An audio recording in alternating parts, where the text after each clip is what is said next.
Good evening, visitors, and welcome to the Australian War Memorial's Last Post ceremony. My name is Sharon Bown, and joining us today from the Royal Australian Navy is Commander Paul Mogger. We are honoured to acknowledge Admiral John Richardson, Chief Naval Operations, United States Navy, Vice Admiral Michael Noonan, Chief of Navy, Australia, and their accompanying delegation. We welcome the veterans who have served, those that continue to serve, and the families that love and support them. We acknowledge the members of RSL and Services Clubs Association, RSL Victoria, and RSL Queensland, who are watching the broadcast of this ceremony live across Australia. During this evening's ceremony, wreaths will be laid at the base of the pool of reflection by visitors and by students on behalf of the following schools. From Tasmania, St Peter Channel Primary School, Smithton, and from Victoria, Avondale Primary School, Avondale Heights. Would you please stand and join me in singing the Australian anthem?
Boys and girls, please be seated. The Australian War Memorial was the vision of Charles Bean, Australia's First World War official historian.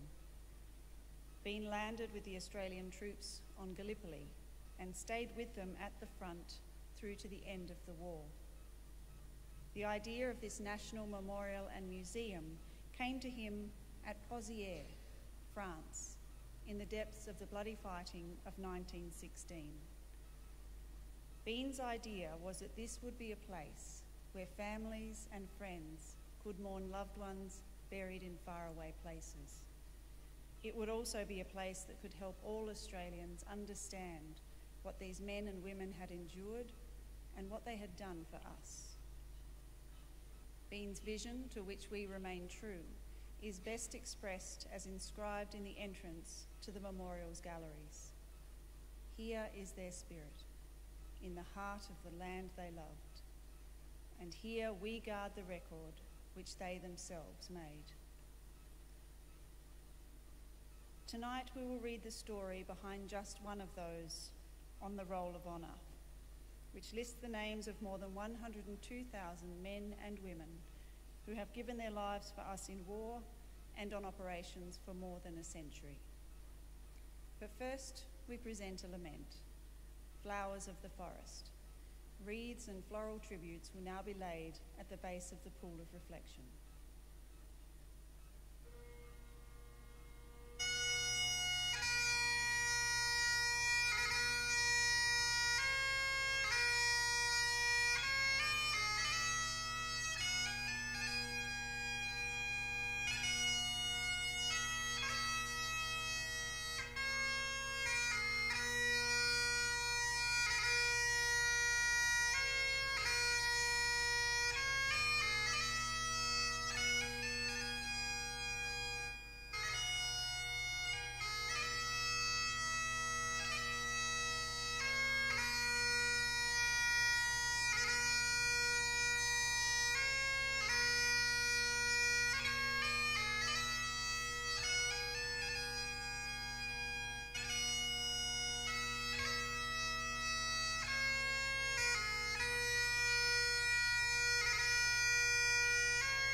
Today, we remember and pay tribute to Lieutenant Colonel Edgar Maygar, VC, DSO. Edgar Maygar was born on the 27th of May, 1868, at Dean Station, near Kilmore in Victoria. Known as Leslie, he was educated at Kilmore and Alexandra State Schools, and afterwards became a partner on the family property at Strathern Estate in Euroa. Keenly interested in horses and cavalry, Maygar joined the Victoria Mounted Rifles in March of 1891. He tried to enlist for active service in South Africa, but was initially kept at home by a decayed tooth. Maygar was eventually accepted into the 5th contingent, arriving in South Africa with his unit in February 1901. After joining a British column operating in eastern Transvaal, he participated in various actions and throughout May and June and in August, transferred with the regiment to Natal to assist in operations against Boer commandos. During an engagement at Geelhoutboom on the 23rd of November, Maygar saw a group of men at risk of being outflanked and rode out to order them to retire. When one of the men's horses was shot from beneath him, Maygar gave him his own horse so he could gallop for cover while Maygar made his way back on foot. For his actions that day, Maygar was awarded the Victoria Cross. Back in Australia, Maygar carried on his commission into the 8th Light Horse Regiment and made captain in the 16th Indi Light Horse Regiment in July of 1912. He enlisted in the Australian Imperial Force as soon as the First World War broke out in 1914, lowering his age by 4 years in order to do so. He formed part of the advance party that established the Light Horse Camp at Broadmeadows and was made captain and posted as the commanding officer of B Squadron, 4th Light Horse Regiment. Sailing for Egypt in October 1914, Maygar took part in the fighting on Gallipoli the following year and was promoted to temporary lieutenant colonel and given command of the 8th Light Horse Regiment in October. Maygar was in command of the last party to withdraw from the trenches at Anzac Cove and deemed the evacuation a marvellous piece of military strategy, probably never equalled in all the annals of history. Maygar continued to command the 8th Light Horse Regiment in its campaign against the Ottoman Turks in Sinai and Palestine. He was awarded this Distinguished Service Order in June 1917 for his leadership during the attacks at Magdaba and Rafah, and was twice mentioned in dispatches. On the 31st of October 1917, Australian Light Horse units took part in the famous charge on Ottoman positions at Beersheba, Palestine. That evening, Maygar received orders to retire his men to divisional headquarters. He had just returned to his column to do so when a German aircraft strafed them with machine guns and bombs. Maygar was hit. His arm was shattered and his horse bolted, carrying him into the darkness. He was later found, but had lost so much blood that he died in hospital the following morning. He was buried in the Beersheba War Cemetery. Edgar Maygar was revered by his men as a popular and capable commander. According to the official historian Henry Gullett, he had in every crisis stirred the spirit of his regiment by his example in the firing line. He was a true fighting commander. His name is listed on the Roll of Honour on my right, among almost 62,000 Australians who died while serving in the First World War. His photograph is displayed today beside the pool of reflection. This is but one of many stories of service and sacrifice told here at the Australian War Memorial. We now remember Lieutenant Colonel Edgar Maygar, VC, DSO. who gave his life for us, for our freedoms, and in the hope of a better world.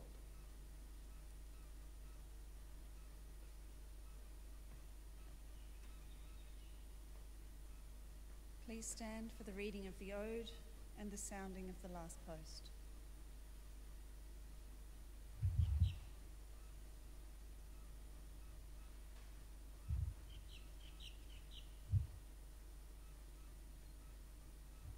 They shall grow not old, as we that are left grow old. Age shall not weary them, nor the years condemn. At the going down of the sun and in the morning, we will remember them. We will remember them.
Lest we forget. Lest we forget.